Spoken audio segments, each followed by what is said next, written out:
It's Clyde's pastime. His little daughter followed in his footsteps and created a bracelet for him, and she is currently doing one for her mother. As Clyde opens the door after his wife asks him to, he is torn in.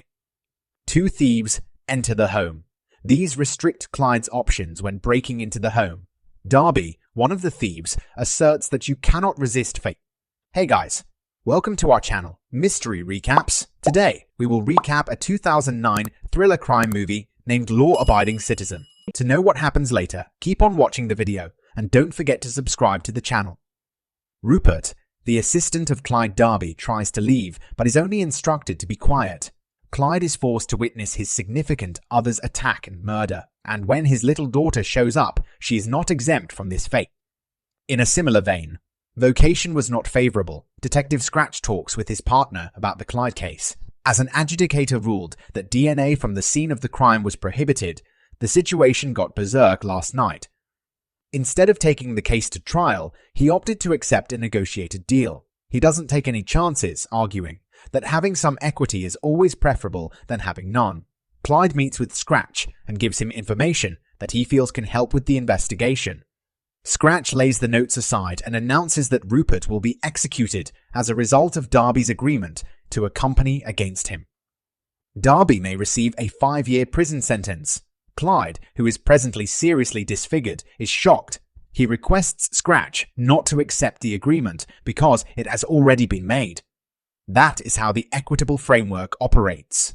Really, concentrating on what you already know is not essential. What you can show is what matters. Scratch declares it a victory for them, acting as though he were spitting in Clyde's face in the court. Rupert was shown as the main culprit throughout the entire program, inconspicuously making fun of scrapes. Darby signs the request agreement outdoors while acting as though her better half is present. Scratch comments on the choice to the media, and Darby snidely thanks him for standing up for him. It's nice when the framework functions. Scratch observes from a wide distance, still in disbelief at how inappropriate everything is following a challenging day at work. To calm his worries and be with his significant other Kelly, Scratch goes home. In the skirt of his better half, he speaks to his young daughter. Scratch's little girl has grown up after 10 years. He is, however, fully engaged as might be expected. He will eventually have to skip his daughter's school presentation, and Kelly is disturbed by how much his job is overshadowing his daughter's life. Rupert will be put to death by lethal injection today, and his associate's era is ready to help. Instead of his girl's presentation, he sees the execution. The last thing Rupert says is that he wasn't to blame for Clyde's loved ones dying. Sarah and Scratch don't agree with that. 3 drugs that are governed by a specific request are injected into Rupert. Rather than taking things too lightly, he begins to tremble and scream in pain before succumbing. A terrible death. Bravo! What a spectacular performance. It makes sense to the superintendent. They have no responsibility for the man's anguish. It has never been successful. A policeman arrives and extends his hand. The examiners are given a container that says they can't fight. Destiny was written on it. When Scratch notices this expression, the cops look into Darby and locate him at Darby's, who's inhaling floral scent. The call comes in. The voice is muffled and alerts everyone nearby to his presence. Darby starts to jitter. He should look out the window, the voice tells him. Police can be seen approaching him from all directions. What do you think will the police catch Darby? Tell us your thoughts in the comment section.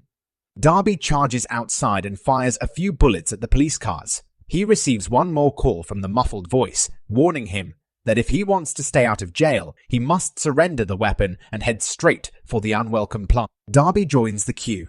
Fortunately, he finds an official dozing asleep in his car on the way there. He enters, takes his gun, and forces him to start the car. They halt in a deserted spot. Darby commands him to kneel down while holding him out. Before that happens, Darby answers a call and learns that his idol was actually Clyde.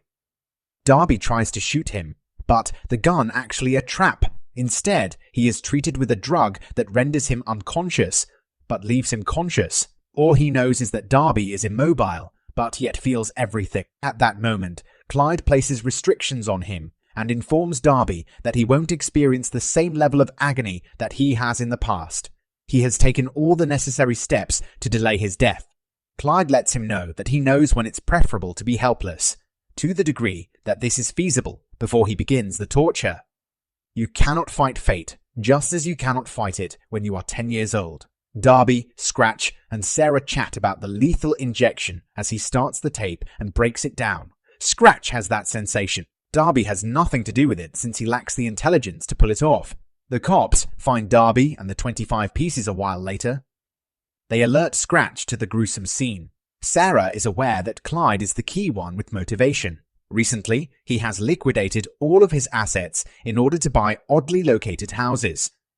He also controls the warehouse where Darby was discovered. As Clyde hears the alarms, the police detachment is on its way to his house, and he is calmly taking off his clothes. They round his house, and Clyde is just beginning to undress them. He gets apprehended and casts a doubtful look at Scratch as he walks towards the van. They locate legal reference materials on a torn piece of paper that Scratch and Darby shake hands on in Clyde's speech. In a prisoner's cross-examination chamber, Clyde is tied. Sadly, they lack evidence to refute him and may yet dare to hope for an admission. Scratch's little girl requests that her mother view a tape of what should be her presentation. She declines her offer, stating that they will watch it with the dead scratches the girl covertly inserts into the DVE. But it's not her presentation. Contrary to Clyde, Darby Scratch is chopped up by Clyde. He turns off the live broadcast and acts as though Clyde made the right decision. Clyde hints that he needs to murder Darby and Rupert, and that he has been considering the most effective way to do it constantly. Scratch acknowledges this and launches himself into flight. Yet Clyde tells him to put his phone down and prevents him from consciously understanding scratches in day-to-day practice. Notwithstanding any scratches, this is where they are finished. Since that, he never outright claimed to have killed anyone, and that they had no proof. Clyde claims that everything he told him is inappropriate. Darby was, in fact, discovered dead in Clyde's warehouse. Clyde has a number of properties all around the country. Can also tell that it was a setup. They are aware of his involvement, according to Scratch. Yet it's not necessary to concentrate on what you already know. What you can show is what matters. On the off chance that Scratch could come up with anything for him, Clyde says he would be willing to offer his complete admittance. Clyde scratches and requires a bed. He allows his self-image to rule him. If there are no scratches, Boss Jonas chastises him for refusing the arrangement and making the admission for a sleeping bag when there is no concrete evidence, unmovable by scratches. He acknowledges that Clyde is teasing him. Afterwards, Jonas urges him to finalize the plan. The pillow for sleeping goes to Clyde, he required. Right now, someone is looking at it from within a prison. In court, the superintendent expresses his dissatisfaction to Clyde. Scratch argues against granting Clyde bail. Respectfully, he claims to be a model citizen, and Scratch lacks even the most flimsy evidence to keep him detained without bail. The judges are inclined to agree with Clyde. Clyde allegedly agreed to offer his complete admission at that time, but he didn't, according to Scratch. Clyde starts to hail, declaring that she would be willing to sit back and let a murderer give her a few flirtatious lines. Are we in Ballad? He reprimands the designated authority for veering off course a few more times before being escorted out as everyone watches in disbelief. Bail is refused. In the crossroom thereafter, Clyde illustrates the cassette. Jesus was sent by him as a huge and assured victory over evil. He acknowledges that the recording contains him. He keeps insisting that he needs to make another admission, but he actually wants something. As a result, hearing his voice drains Scratch. Clyde makes a mention of it. Before Scratch departs, he needs a perfectly prepared 20-ounce steak and an iPod in custody. Terminate the existence of Bill Reynolds is the admission Clyde makes. Bill served as Darby's legal counsel. Scratch comes back. Bill has reportedly been missing for 3 days, according to Sarah. While he scratches, High speaks into the camera, claiming that if he needs Bill to survive, he should take care of his needs. They receive the steak and go to jail the following day at precisely 1 p.m. But 5 minutes before 1 o'clock, the superintendent decides to double take a look at the investigators when they arrive at Clyde's with the feast. The delay is 8 minutes. He really keeps a level head and informs them of Bill's whereabouts.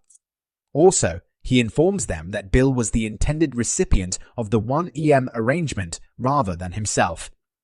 They should thus scramble to get to a chopper and fly to the scene while Clyde listens to his iPod and shares a steak with the other prisoner who had just belittled him. They instantly become close friends. But Clyde, who was pursuing the T-bone from the steak, is the one who is doing each one as a demonstration. He cranks up the music and hands the other prisoner the regulator to keep him busy, while he stabs him in the neck. The superintendent is upset when the watchman enters Clyde's cell. Bill was discovered by Scratches wearing a breathing machine. He's gone. They drove 15 minutes from the jail to get there. So, if Clyde had eaten his lunch in time, Bill would have survived in any scenario. After learning that Clyde killed one of his fellow inmates and that the superintendent is sending him to Singular, Scratch receives a telegram from Sarah. As Scratch meets Clyde in his solitude, he questions whether there was really a need to kill such a big number of people. Bill, Clyde needs to take into account everyone's reactions to their actions. Scratch hands Clyde his girl's bracelet and asks whether his family would be happy for him to seek retribution in their name. The young girl and his significant other, however, are unable to feel anything. They look for the next component. That is what the authorities tell Scratch. The best method to stop Clyde, according to this argument, is to break into his cage and shoot a projectile into his skull. He's concentrating on everyone connected to his family's case. After all, in case Clyde wants you dead, you are dead, he says as he walks away. John has approached the designated authority with this data scratch and asked to abuse Clyde's thoughtful privileges and constrain appearance to ensure everyone's security. She applauds and seals the document. When she picks up the phone to answer it, it explodes. They are taken aback. In a detention cell used for cross-examination, Scratch visits Clyde. He learns more about his accomplice and the location of the retaliation. Clyde loses his composure and fails to comprehend the situation fully. He would have slaughtered his family in the previous 10 years if he had desired revenge. Clyde permits scratching George him by 6 in the morning, when everyone will have left. Many gatekeepers accompany Clyde to an extreme single. At a jail, Scratch and Sarah meet and search through reports for any indications of outside assistance for Clyde. Without karma, though, Sarah starts to wonder if their decision to accept the deal with Darby and everything appear well. What do you think? Did Sarah do the right thing by accepting the deal? Tell us in the comment section. Scratch promises her. The Dome's personnel is on duty till 6 o'clock. Scratch sends everyone home to recuperate after that. The bombs attached to the vehicles go off as Sarah starts her car, killing everyone else in addition to her. When Scratch returns inside, they have nothing to give their region. He notices the paper article's outline and the evidence that someone has been in his house. Clyde gets released for a walk back to the jail, where he is greeted by Scratch. Clyde, who just said that Grady is upset, is actually Scratch, beaten by the criminal investigator. He's only getting hotter. The criminal investigator makes a threat to use force, but a Scratch prevents him. Clyde makes that statement. At Sarah's funeral, what Scratch will observe her will be read from the Bible. Jones believes they are to blame for this. While Scratch admits they ultimately made the right decision, he is beginning to have second thoughts. A man in black attire was in control of a tactical robot that had an automatic rifle, an MP, and a rocket launcher as they were driving away. The cars come to a grinding halt after he disables them. Tatanka, simply hostiles, are piled into Jonah's car, and then he detonates the car to ensure that Jonas is done. The mayor of City Hall is unable to fully accept that Scratch let this to continue for so long. She must let him go. She designates him as the new chief prosecutor, nevertheless, to ease the pressure from the media on her. Philadelphia's mayor has issued an urgent request to safeguard the whole city. They locate a crack in the floor. It is a straightforward corridor that passes under the prison. Each and every cell was visited by Clyde. He murdered his fellow prisoner for this reason. He had a plan from the beginning. The analyst pays close attention to Clyde's cell. He isn't the final janitor, though. Clyde passes through a light check to enter the city corridor after leaving the security area. The detective in Scratch discovers that Clyde has cameras everywhere, including in Scratch's house, and Bond claims you in a statement. In this case, the gravity is around average.